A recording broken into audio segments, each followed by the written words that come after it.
আসসালামু আলাইকুম। আজকে মহার্ঘ ভাতা নিয়ে কথা বলবো। মহার্ঘ ভাতা বৃদ্ধি সম্ভাবনা 2025।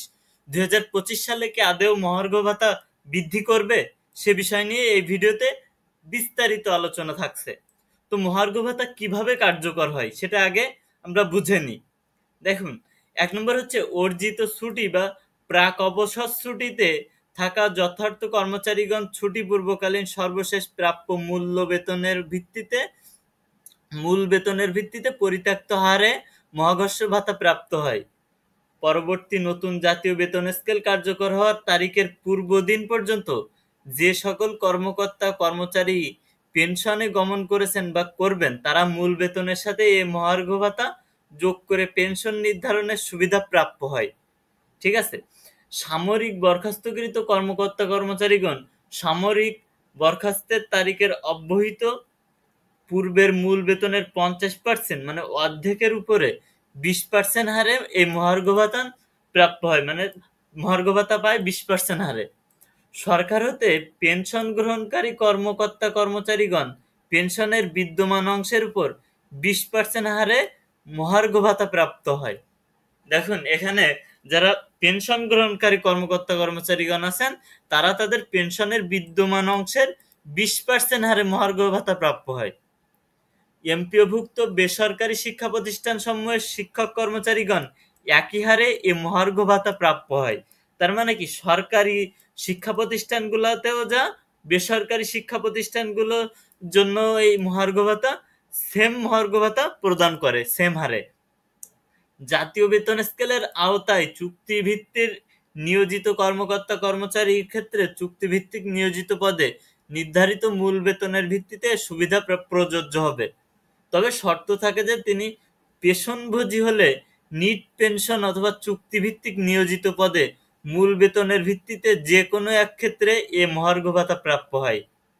এরপর আছে বিনা বেতনে ছুটিতে থাকাকালীন কর্মকর্তা। তার মানে কি, বিনা বেতনে, কোনো বেতন পায় না, ছুটিতে থাকে, তারা ছুটিতে থাকাকালীন কর্মকর্তা কর্মচারীগণ এ সুবিধা প্রাপ্য হবেন না। ঠিক আছে।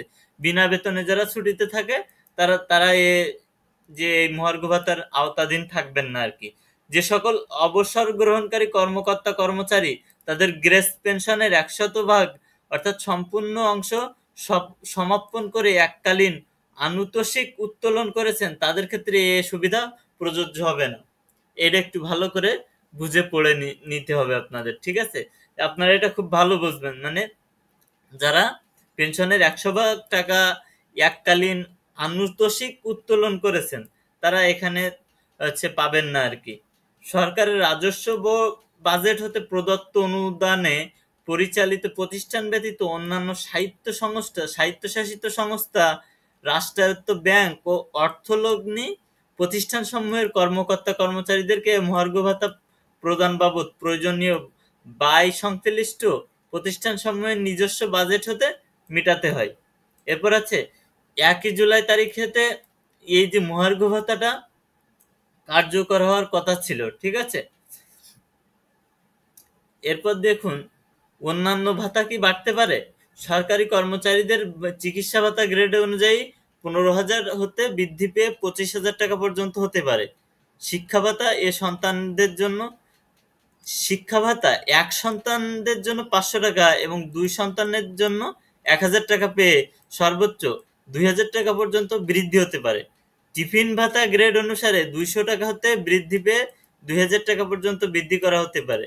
ভাতা বৃদ্ধির ক্ষেত্রে দ্বিগুণ নীতি অনুসরণ করা হতে পারে। জনপ্রশাসন প্রতিমন্ত্রী ইতিপূর্বে এ বিষয়ে মৌখিক বক্তব্য প্রদান করলে বর্তমান সেটি নিয়ে কোনো আলোচনা হয়নি। দেখো, আপনারা দেখুন এখানে মহার্ঘ ভাতা বৃদ্ধির সম্ভাবনা 2025 সালে কতটুকু। দেখো, 2025 সালে মহার্ঘ ভাতা দেবে কিনা এটা এখনো পর্যন্ত কার্যকর হয়নি, কিন্তু কিছুদিনের ভিতরে এটা কার্যকর হবে বলে আশা করা যায়। এখনো পর্যন্ত 1 জুলাই হতে কার্যকর হওয়ার কথা থাকলেও এটা কিন্তু এখনো পর্যন্ত কার্যকর হয়নি। এটা খুব দ্রুতই আশা করা যায় কার্যকর হয়ে যাবে।